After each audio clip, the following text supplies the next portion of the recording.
Watching at home, you're thinking to yourself, I'm a little tired, it's 1:35 in the morning or some ungodly time. All I can say is, you got to see the audience. Wow.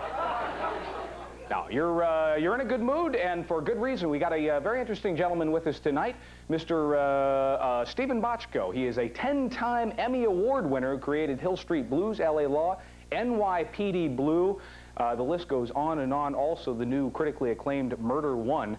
So that makes him responsible for bringing us more crooks than C-SPAN. Please welcome, ladies and gentlemen, here he is right now, Mr. Stephen Bochco, right down there.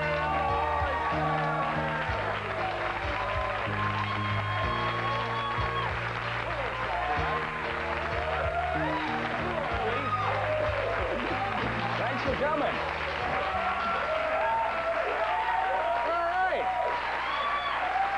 Here he is. Here you are. You are here. Good to have you on the show. Thanks. There's people here. Yes, there are. A few of them sneak in through security, make it down here. I look at you, I see you look like a successful television producer, and then I read your credits and I see, well, you are a successful television producer. So far. You're so far, so good. It's great to have you on the show, though. Thank you. You know what the big buzz is now in Hollywood, and the big buzz, I guess, because it's happening here in Hollywood, it's happening usually in Washington, D.C., seems to be the infamous V-chip. All right. I don't know a lot about this V-chip. I thought it was a form of birth control when I first heard it. It may be. It may actually turn out to be that. Yeah. What exactly is the V-chip? Well, the V-chip is an electronic device that will be in your television set, which will read a signal encoded on TV shows. Virtually every show will have essentially a rating. A rating, and that will be encoded on the signal. Right. And your TV set picks it up, and it allows you the ability to block out anything, you know, with a particular rating. Right. And is this is definitely, this is going to happen? Sooner or later, our televisions are going to have this, or is that what's being debated? Well, that legislation's been passed. Right. Whether ultimately that eventuates, I don't know. Right. Well, my guess is it will. What are your feelings on it? I've read most of the articles that I've read suggest that writers and producers, of which you would fall in the top of the category, are not so pro V-chip. No, I don't think we are. I don't have a problem with rating a program. I don't have a problem with giving people information with which to make informed decisions, particularly as regards their children. You know, I resist the notion of being able to just sort of electronically censor the work, because ultimately I think what happens is that it so intimidates producers and networks that you wind up not developing the kinds of shows that you might otherwise develop. I'm convinced, for instance, that if I were trying to develop NYPD Blue today, it would never get on. It would never see the light. The network wouldn't be interested in it because they'd know that you're going to have a nasty rating letter next to it, and that virtually means that a lot of televisions aren't going to probably pick it up. Well, we work in a business, and it's an economically driven business. It's not an artistically driven business. Right. And the industry works off advertising dollars, and advertisers don't want to buy time on controversial shows. Right. Controversy doesn't sell product. Right.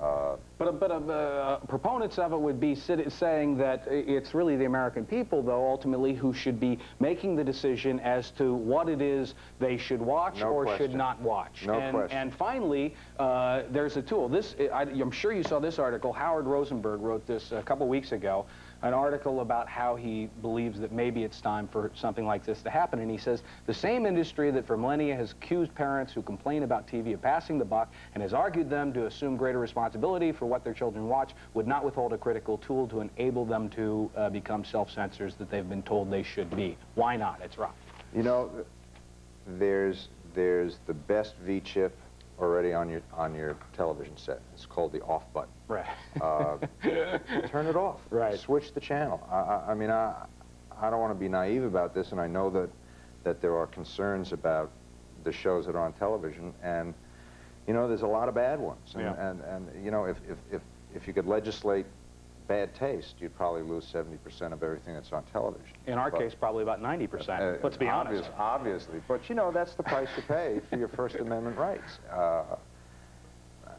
I just really am concerned that an already generally blanded out landscape will become even more so. Even more so. Right. Are you going to go to Washington? Are you going to be one of the people who are talking, or is it just network executives and those types? I don't want to go. Yeah.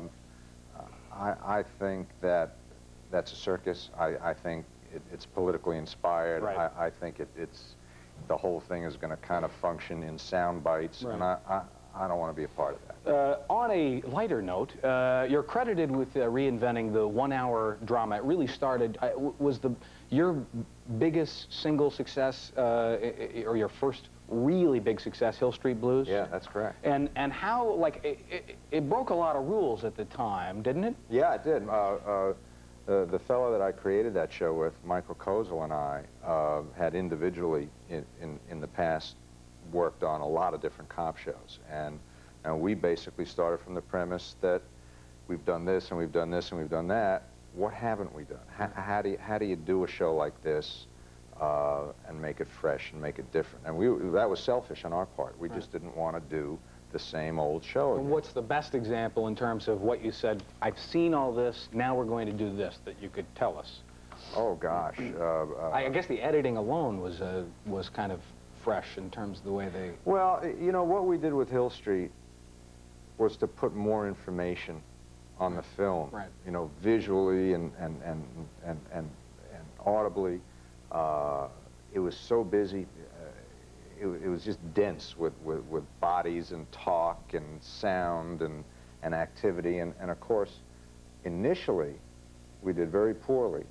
And so many people wrote us to say, we can't follow it. We don't know what you're doing. And it took a year to kind of retrain the audience how to look at Hill Street Blues. And once they did, I think it kind of changed the game for everybody else making our shows. Did it, obviously you had, we'll talk about the censor problems you've had with NYPD Blue, but even with Hill Street Blues, were you having censor problems? Huge. Like, give us an example.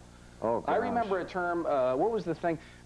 You had to apparently use kind of different words. You would do in the latex lambada, or you would come up with these different euphemisms to try to get across your point without saying what it is you needed to say. We didn't have so much of a problem with language because we sort of invented that language, you know, dirtbag and whatever. But we had a lot of difficulties on Hill Street with subject matter. I mean, I remember we did an episode where our uniformed cops are called to an apartment and they discover a guy has died and tethered to the sink in the bathroom is a sheep. And it becomes clear in the course of the show that he's had you know, a very intimate relationship with this beast. And you know, Steve and I... we're out of here, I know. I gotta go. Yeah. They went nuts. Now, did this come from the mind of Stephen Bochco, the sheep love story, or where did this... Who wrote this one? Nah. wasn't me. So they went nuts. They must have... you were their worst nightmare. I was their worst nightmare. The first year particularly, when we didn't have the success that we subsequently had, so we didn't have the support, you know, of a hit show behind us. It was really tough. I mean, every day we went to war over subject matter, language, you know, but I've made a career out of swimming upstream, and I don't mind having those fights with those people. What shows do you watch, or what shows do you respond to that would surprise us about you? Beavis and Butthead? What is it? No, you know, I'm not a big television watcher. Really? Yeah, and that's not out of any sort of snobbery or anything, but it's like I do it every day of my life, all day long. And on Saturday, you know, we work on Saturdays. I mean, we really just sort of are immersed in making these things. And when I come home at night, the last thing in the world I want to do is just kind of sit there and look at television shows. I want to have dinner with my wife, who's working on my show, and we have a lot to catch up on. and, you know, socialize or whatever. So, and I go to bed early. Right. And yet I've heard you've taped every single episode of Later with Greg Kinnear ever recorded. I built a room. Yeah, that's what I heard. I mean, it's a media room, and it's, you know, you're there. Do you ever, have you gotten burnt out? Have there been times where you just kind of thrown your hands up and said, geez, I can't do this anymore? No. You get frustrated sometimes. You know, if a show isn't succeeding and you really believe in it, I mean, that gets frustrating. But if I stop getting frustrated, that's when I'm burned out. That's when I don't care anymore. No, I really love television. We talked about it briefly. I mean, we're going to make some movies in the next couple of years for Paramount. I read an article some time ago where you said you would never do that. I never had any interest in doing it because I always felt that television is a writer's medium, and the movies is not a writer's medium. It's a director's medium, and I don't do that. But as I've gotten older, the idea of being able to work on a single idea for a much longer period of time really appeals to me. Yeah. But I have no plans on dialing back our TV stuff. Never wanted to get on the other side of television, running a network? There was talk at some point about CBS? Yeah, I was really taken with that idea. I had an extraordinary day late in 1987 with William Paley, a couple of years before he died, and they offered me that job. On this particular day? On that particular day, yeah. They offered me the job of running CBS, right. And I was really tempted. And the timing of it was wrong because I was in the middle of negotiating a significant arrangement with ABC. Right. But I was tempted. I don't know that I would be as tempted now, right. Because I think... You don't have any regrets looking back? No, I don't. I want to talk to you about NYPD Blue. We got to do a quick break. Will you stick around? I will. Good, because you're the only guest. We'll be back with Stephen Bochco right after this.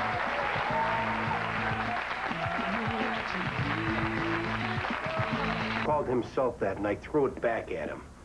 He said something like, "I'm the one nigger you cops can't mess with." And I threw it back at him how he's the one that caused these shootings. You're the one nigger. I was throwing it back at him. You don't get to throw that back. We're back. It's a scene from NYPD Blue. Here's the creator right here, Stephen Bochco to my left. Do you look? This is obviously one of the shows in May sweeps, and a controversial one, I'm sure. Do you look for controversy in the show? No, we don't. We never have. But when you do a show like this, and you do it realistically, and you tell those stories, you're going to get some edgy stuff. You just do, because that's the environment. You know, there is racism in the police department. There's racism in the culture. There's conflict. There's jeopardy. I mean, those men and women bang up against each other in ways that most of us don't. And that stuff comes out. Right. You know, it's just there. How involved do you stay in terms of your shows? I mean, are you incredibly hands-on still, or? In the first year of NYPD Blue, I was enormously involved. But our primary writer and executive producer with me, David Milch, is a gifted guy, and his voices just permeate the show, and the show now, finally, after we got through some of our early turmoil with actor changes and things, is just going so smoothly. Everything is just locked, and if it ain't broke, don't fix it. So I'm spending more of my time on Murder One these days. Did you mention something about turmoil with a actor change on that show? I didn't hear anything about that. Let's mention. You know, we considered you there for. Oh, did you really? Yeah. I'm sure. You got that far. Richard Simmons was just on top of me, and then they gave me. Was he on top of me? Whoa, No, geez, no, God. Gee. Whoa. Stop that, Richard. What time is it? Let me. With regard to the show, did you the David Caruso incident, as it were? Did you ever talk to him? When? Yeah, I did. When things were getting heated. I couldn't find him. Were you angry that he left the show? Well, it was ultimately my decision. No, I was, and in fact, when I finally made that decision, I was enormously relieved because we had so much turmoil that it was, the morale of the company was so fractured by that period of time that you know, to win that battle would have been to lose the war. And at that point, you just say, you know what? We're going to take a calculated risk here that this show is the star. Right. That this show, with all of its elements, with Dennis and with the writing and with the production values and the intensity of the piece and all of its subsidiary characters, will carry the day. And it did. You know, you mentioned the intensity of your shows. I was in Europe a couple of months ago to promote the film that I did, and while I'm there, I'm watching on one of the satellite channels Murder One, and I had not seen the pilot for it, and it was absolutely amazing. And so intense, and all I can think is you must just cringe when you look back at your work, and here's this amazing moment happening, and then all of a sudden, have you enjoyed Doritos? Dorito brand corn chips? You have to deal with commercials. Is it just part of the process, or do you ever see a day where maybe your work won't have to have that in the middle of it? Well, it won't in the movies, that's for sure. But what we do in television is we design very specifically around commercial breaks. I mean, it's a 4-act structure. You work to it, and we do something. We started doing it on Hill Street. That's real subtle, but I think it makes a difference, and your audience can watch for it next time they look at these shows. At the end of every act, we build into our actual program time about a second's worth of black, so that you don't get that slam from a very dramatic moment to the guy selling toothpaste.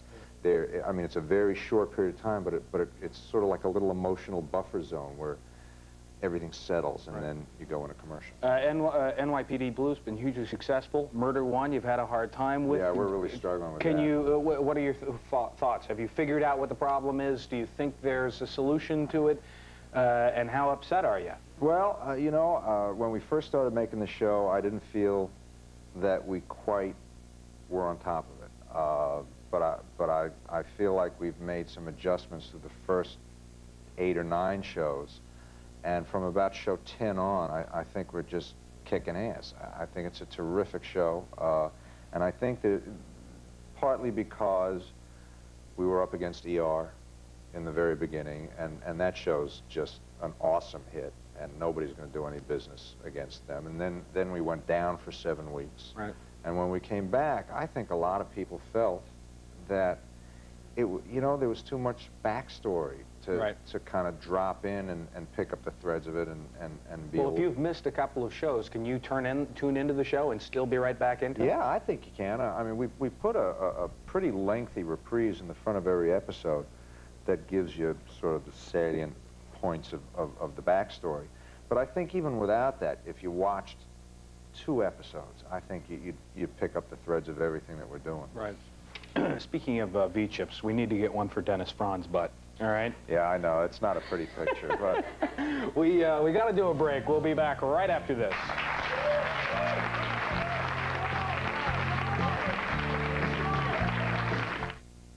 I can't possibly divine what's in my boss's head, but, involuntary manslaughter's in the ballpark? You're talking plea bargain, and my client says he didn't commit the crime. Miriam, you insult me. Come on, Teddy. He's a young kid. Do him good to stay put for a while. Take stock of his life. Except he's innocent.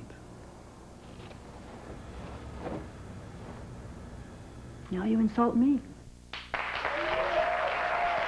We're back. It's your wife. You don't need me to tell you that. Yeah. In case you're wondering, the one with the hair is the one I'm married to. You started out writing on Columbo? Yeah. And you worked with some then pretty unknown directors was it Steven Spielberg? And Jonathan Demme? Yeah. Were there early hints of brilliance with these guys? There sure was with Steven. You know, Steven and I kind of grew up together at Universal Studios. We were kids there. And he was just starting out as a director, and I was just starting out as a writer. And I wrote the first episode of Columbo that was aired, and Steven directed it, and we became real good pals, and we used to go out to lunch at Art's Deli in Studio City. you know, 2-3 times a week and talk about our careers and our futures and everything. And we're not holding a bake sale for him. Yeah, yeah. I got to do one last break. You had mentioned earlier you're going to now move into the film world. Yeah. What are you working on? Well, we got 2 movies in development. David Milch is writing one, which is a cop movie, and I'm writing a legal drama. I've got 750 resumes from everybody at NBC to give you after the show. We'll be back right after this.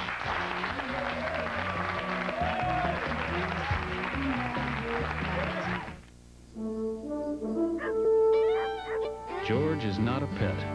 He's a cattle dog. And that's a hard job. He's smart, too. He's smarter. That's going to do it for us here from Stage 5. Stephen Bochco, thanks. Come back and see us again. I'd love to. Stephen Bochco, ladies and gentlemen, we're going to say goodnight right here.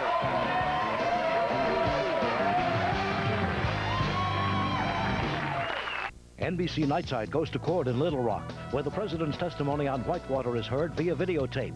Will this put out the fire or fan the flames? NBC Nightside tonight. You like your car?